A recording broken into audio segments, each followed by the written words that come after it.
Bom dia, turma, tudo bom com vocês? Espero que todos estejam bem.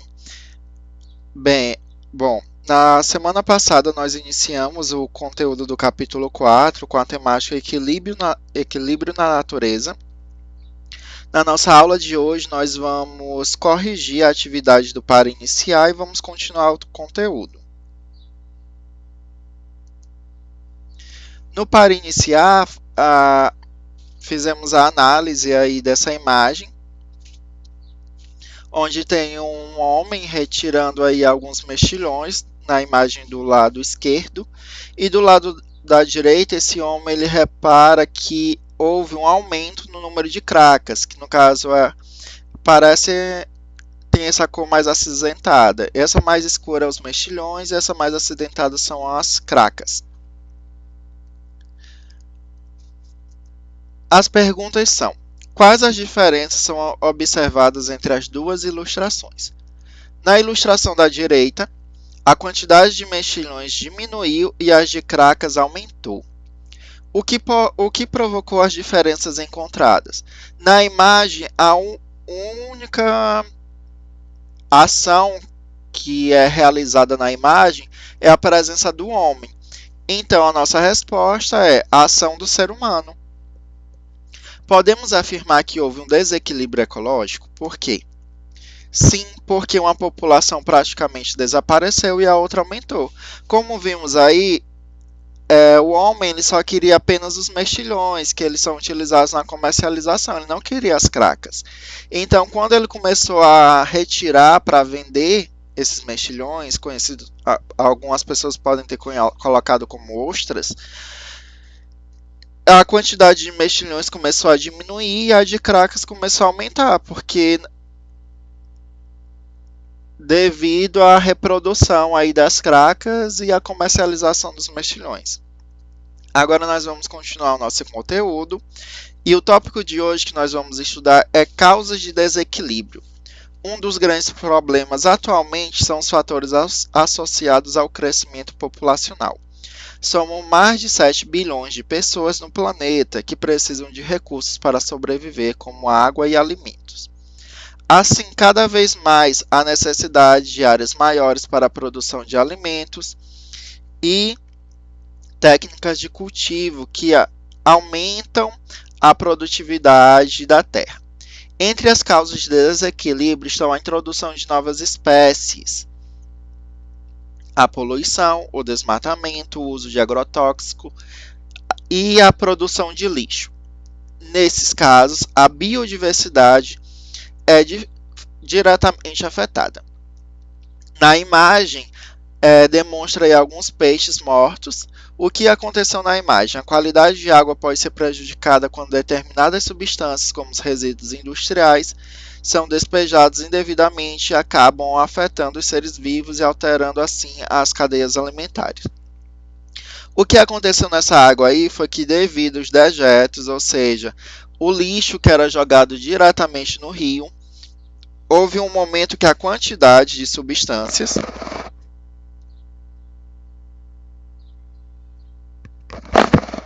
ficou acima do tolerável para os seres vivos, então os peixes aí começaram a morrer. De acordo com o projeto de lei, essas bocas de lodo, esses esgotos que caem diretamente no rio, eles foram desativados. Entretanto, ainda existem alguns esgotos aí, bocas de lodo clandestinos.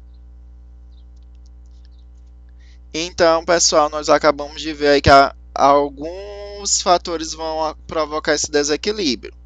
E alguns estão diretamente relacionados ao ser humano. Por exemplo, a introdução de novas espécies, a poluição, desmatamento, o uso de agrotóxicos e a nossa produção de lixo. Introdução de novas espécies em um ecossistema. Não é somente a retirada de um indivíduo do seu habitat natural, como acontece com a pesca, a caça predatória e o tráfico de plantas e animais silvestres, que podem trazer consequências ao meio ambiente. A introdução de novas espécies em um ecossistema pode causar sérios desequilíbrios a ele, do mesmo modo que a destruição dos habitats tem levado numerosas espécies à extinção. A introdução de espécies pode ser voluntária quando há intenção do uso de uma espécie para fins específicos, ou involuntária quando a introdução acontece acidentalmente. Alguns exemplos. Na imagem aqui da esquerda, a primeira imagem, nós temos a imagem do aguapé, que é uma planta originária da América tropical e é muito comum no Brasil. Foi introduzida em regiões quentes do mundo para ornamentar as lagoas públicas e os jardins. Entretanto, esses aguapés eles começaram a aumentar a quantidade, se alastrar, e ficou algo descontrolado. Ainda não foi identificado um meio de mudar essa situação, um meio de diminuir essa quantidade de aguapés. Do outro lado, nós temos aí o caramujo gigante africano. Ele foi introduzido no Brasil para fins comerciais e também como substituto na criação do famoso escargot, ou seja, esse caramujo gigante aí africano, ele foi trazido ao Brasil para comercialização, alimentação. Entretanto, a comercialização no Brasil foi um fracasso e os caramujos foram soltos no ambiente, onde rapidamente eles se espalharam e acabaram se reproduzindo. Ou seja, na primeira imagem aí, ó, foi uma introdução de nova espécie voluntária. Ou seja, as pessoas trouxeram essas plantas para ornamentar, enfeitar, deixar mais bonito, mas infelizmente elas acabaram se alastrando e aumentando bastante essa quantidade.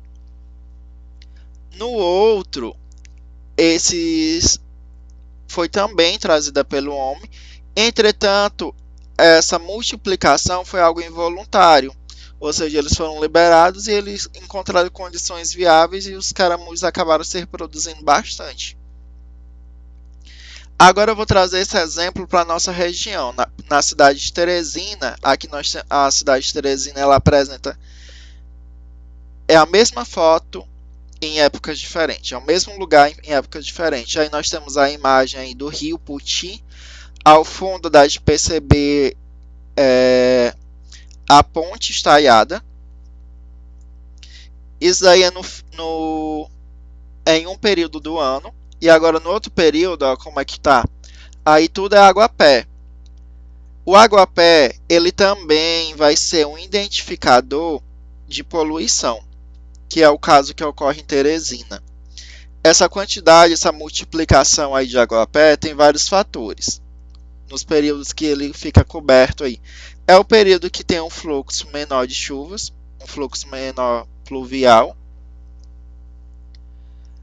Ou seja, como tem menos chuva, as correntes estão mais lentas, as correntezas do rio, e a quantidade de resíduo de lixo acaba aumentando, porque tem menos água circulando no rio. Um outro fator também é a questão da temperatura e o terceiro e último fator é a questão própria da poluição, que acaba provocando aí, dando condições favoráveis. Apesar essa segunda imagem, ela já foi viralizada e virou até meme. Alguns de vocês aí que gostam de redes sociais talvez já tenham visto a imagem de um jogador de futebol em cima dessa faixa verde de aguapé. Qual é o risco desses aguapés? Ele indica um processo que é conhecido e que vocês vão estudar mais fundo nas séries seguintes, que é conhecido como eutrofização, que é uma diminuição da oxigenação da água e aumento de algas. O que isso pode acabar provocando?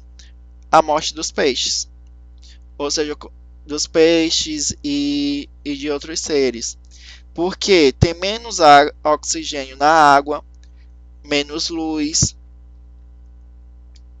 E esses peixes precisam de oxigênio também. A água precisa ser oxigenada.